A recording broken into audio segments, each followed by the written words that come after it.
खुलुमबाय बेयो बड'लेण्ड इंखं टेलिभिजन दिनै 9 मे 2023 मंगलबारखालि सानसेनि बरादखौ नोंथांमोननि खाथियाव लाबोदों आं सदानन्द दैमारिया।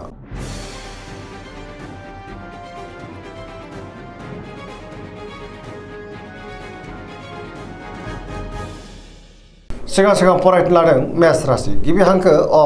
ल दिनैनि साना जोबोर मोजां गोसोखौ दिनै जोबोर गोजोननाय मोनगोन गोबां मोजां खाबु मोननोबो हागौ मावनो लानाय खामानिखौ थि समावनो आरो गोरलैयैनो मावफुंनो हागोन गोसोआ दिनै जोबोर खुसि जागोन देहाया मोजाङै थागोन सोरबा लोगोनिफ्राय दिनै मोजां खौरां मोननोबो हागौ रांखावरियाव मोजां अब्लाबो नाथाय खरसायाबो बांनो हागौ बेफार फालांगियाव मोजां होनजायो गुबुनजों दिनै मोजां सोमोन्दो लाखिनो रोंगोन सोरबा लोगोनिफ्राय दिनै थोजासे हेफाजाब मोननो हागौ न'खराव अननानै फैगोन बिमा बिफाजों अननाय आरिफोरखौ मोननो हागोन गुबुननि थाखाय गोबां मोजां खामानि मावनानै होनोबो हागोन आरो गोसोनि बोलोआबो बांनो हागौ समाजाव दिनै बयजोंबो मान होजागोन सेंग्रा सिख्लाफ्रा जोबोर खुसि जागोन आरो गोसोनि साननायखौ फोरमायलायनोबो हागोन पजिटिभ एनार्जिनि गोहोम गोग्लैगोन सरासनस्रायै दिनै साना जोबोर मोजां आरो मोजाङैनो बारग'लांगोन।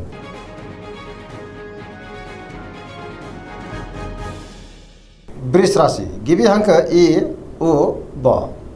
दिनैनि साना जोबोर मोजां गोसोखौ दिनै जोबोर गोजोननाय मोनगोन गोसोनि बोलोआ बांगोन मावनो लानाय खामानिखौ थि समावनो आरो गोरलैयैनो मावफुंनो हागोन सिगांनि बबेबा आद्रा खामानियाबो दिनै मावफुंजानो हागौ समाजाव बयजोंबो मान होजागोन रांखावरियाव मोजां बेफार फालांगियाव मोजां होनजायो आयाबो दिनै बांनो हागौ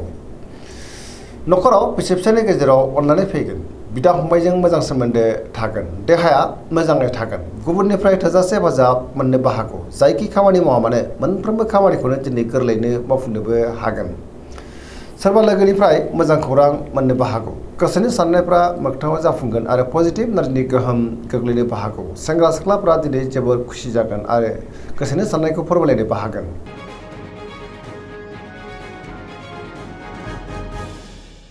मिथुन राशि गिबि हांखो क स दिनैनि साना जोबोर मोजां पजिटिभ एनार्जिनि गोहोम गोग्लैगोन मोनफ्रोमबो खामानिखौनो दिनै मोजाङैनो मावफुंलांनो हागोन गियाननि आंखाल जानाय नङा गोसोआ दिनै जोबोर खुसि जागोन गुबुननि थाखाय गोबां मोजां खामानि मावनानै होनोबो हागोन देहाया मोजाङै थागोन अब्लाबो नाथाय जानाय लोंनायाव सांग्रां जानांगोन रांखावरियाव मोजां बेफार फालांगियावबो मोजां होनजायो न'खराव अननानै फैगोन समाजाव दिनै बयजोंबो मान होजागोन गोसोनि बोलोआ बांनो हागौ मावनो लानाय खामानिखौ थि समावनो आरो गोरलैयैनो मावफुंनो हागोन सोरबा लोगोनिफ्राय मोजां खौरां मोननानै गोसोखौ जोबोर गोजोननायबो मोनगोन बहाबा थाङोब्ला दिनै जोबोर मोजां आरो मोजाङैनो हान्थिनो हागोन सिगांनि बबेबा आद्रा खामानियाबो दिनै मावफुंजागोन गुबुनजों दिनै बाख्नाय जानो हागौ गोसोआ दिनै जोबोर रमान्टिक जागोन आरो लाइमोनफ्रा गावबा गावनि गोसोनि साननायखौ फोरमायलायनोबो हागोन।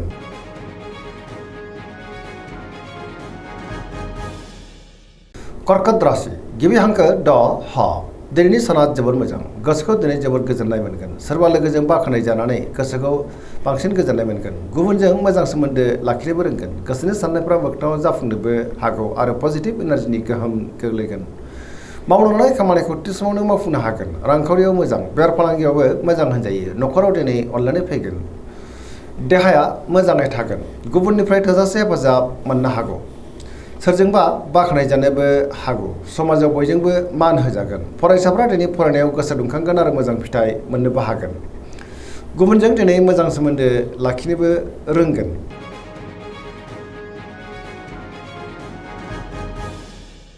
सिंह राशि गिबि हांखो म ट दिनैनि साना जोबोर मोजां गोसोआव दिनै पजिटिभ साननाय फैगोन गोथों आरो गोग्गो साननो रोंगोन गियाननि आंखाल जानाय नङा मावनो लानाय खामानिखौ थि समावनो मावफुंनोबो हागोन सोरबा लोगोनिफ्राय दिनै मोजां खौरां फैनोबो हागौ बहाबा थाङोब्ला दिनै जोबोर मोजां आरो मोजाङैनो हान्थिनो हागोन रांखावरियाव मोजां अब्लाबो नाथाय खरसायाबो बांनो हागौ बेफार फालांगियाव मोजां होनजायो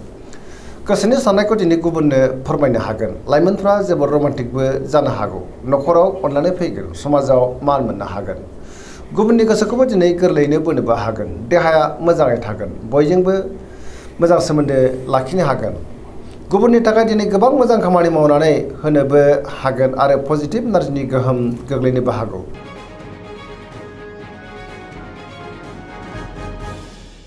कन्या राशि गिबि हांखो प ट दिनैनि साना जोबोर मोजां गोसोआव दिनै पजिटिभ साननाय फैगोन गोथों आरो गोग्गो साननो रोंगोन गियाननि आंखाल जानाय नङा रांखावरियाव जोबोर मोजां अब्लाबो नाथाय खरसायाबो बांनो हागौ बेफार फालांगियाव दिनै जोबोर मोजां मुलाम्फा मोनगोन देहाया मोजाङैनो थागोन गोबां मुंदांखा सुबुंजों दिनै लोगो मोनज्लायनोबो हागौ न'खराव बिसि फिसायनि गेजेराव अननानै फैगोन गोबां खामानियाव दिनै मुखुबबो थागोन सोरबा लोगोजों बाख्नाय जानो हागौ पजिटिभ एनार्जिनि गोहोम गोग्लैगोन आरो पजिटिभ साननो हागोन लाइमोनफोरा दिनै जोबोर खुसि जागोन आरो गावबा गावनि गोसोनि साननायखौ फोरमायलायनोबो हागोन सरासनस्रायै दिनै साना जोबोर मोजां आरो मोजाङैनो बारग'लांगोन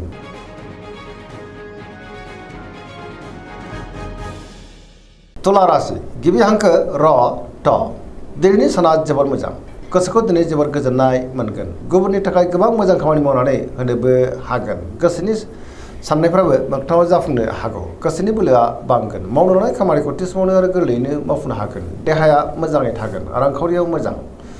मोननो गोनांखौबो दिनै मोननो हागौ न'खराव बिसि फिसायनि गेजेराव अननानै फैगोन बिदा फंबायजों दिनै मोजां सोमोन्दो थागोन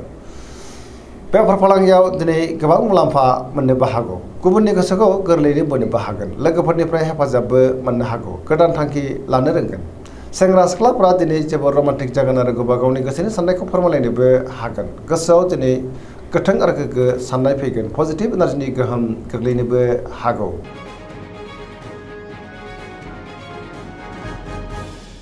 वृश्चिक राशि गिबि हांखो न स दिनैनि साना जोबोर मोजां गोसोखौ दिनै जोबोर गोजोननाय मोनगोन गुबुननि थाखाय गोबां मोजां खामानि मावनानै होनोबो हागोन पजिटिभ एनार्जिनि गोहोम गोग्लैनो हागौ समाजाव मान मोनगोन सोरबा गोजाम सुबुंजों बहाबा लोगो मोनज्लायनानै गोसोखौ दिनै जोबोर गोजोननाय मोनगोन गोसोआव गोथों आरो गोग्गो साननाय फैगोन मावनो लानाय खामानिखौबो थि समावनो मावफुंनो हागोन गुबुननिफ्राय थोजासे हेफाजाबबो मोननो हागौ गोसोनि साननायफ्रा मोगथाङाव जाफुंगोन गोसोनि बोलोआबो बांगोन समाजाव बयजोंबो दिनै मान होजागोन बहाबा थाङोब्ला दिनै जोबोर मोजां आरो मोजाङैनो हान्थिनो हागोन न'खराव अननानै फैगोन रांखावरियाव मोजां अब्लाबो नाथाय दिनै खरसायाबो बांनो हागौ बेफार फालांगियावबो मोजां होनजायो देहाया मोजाङैनो थागोन गुबुनजों दिनै मोजां सोमोन्दो लाखिनोबो रोंगोन फरायसाफ्रा दिनै फरायनायाव गोसो दुंखांगोन आरो मोजां फिथाइ मोननोबो हागोन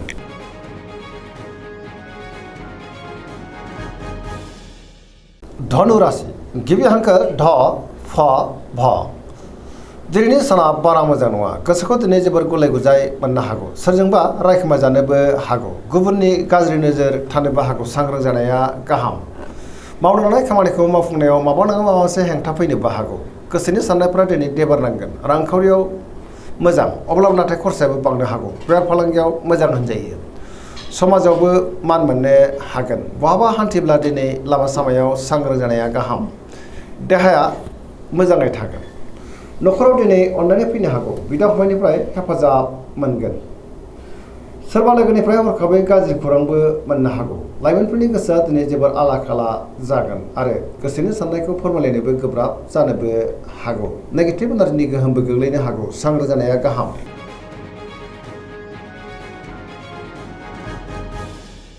मकर राशि गिबि हांखो ख ज दिनैनि साना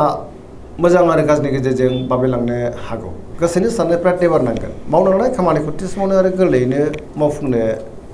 गोब्राब जानो हागौ रांखावरियाव बारा मोजां नङा नाङा फाङा खरसायाबो बांनो हागौ बेफार फालांगियावबो बारा मोजां नङा होनजायो गोबां मुंदांखा सुबुंजों दिनै लोगो मोनज्लायनो हागौ गोसोनि साननायफ्रा देबार नांगोन गोदान खामानियाव दिनै आखाइ होजेननो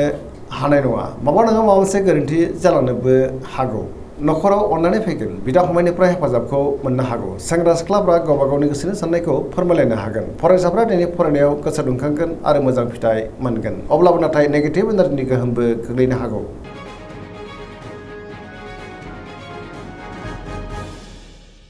कुम्भ राशि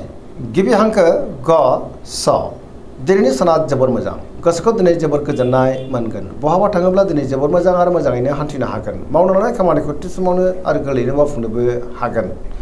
सोरबा लोगोनिफ्राय दिनै मोजां खौरां मोननो हागौ आरो गुबुननिफ्राय थोजासे हेफाजाबबो मोनगोन समाजाव मान मोनगोन गोबां मुंदांखा सुबुंजों दिनै लोगो मोनज्लायनो हागौ रांखावरियाव मोजां सोरबा लोगोनिफ्राय थोजासे हेफाजाबबो मोननो हागौ बेफार फालांगियावबो मोजां होनजायो देहाया मोजाङैनो थागोन न'खराव अननानै फैगोन गुबुननिफ्राय मोजां खौरां फैनोबो हागौ न'खराव बिमा बिफानि अननाय आरोफोरखौ मोननो हागौ पजिटिभ एनार्जिनि गोहोमबो गोग्लैगोन आरो धोरोमारि बिथिङावबो गोसो दुंखांनो हागौ।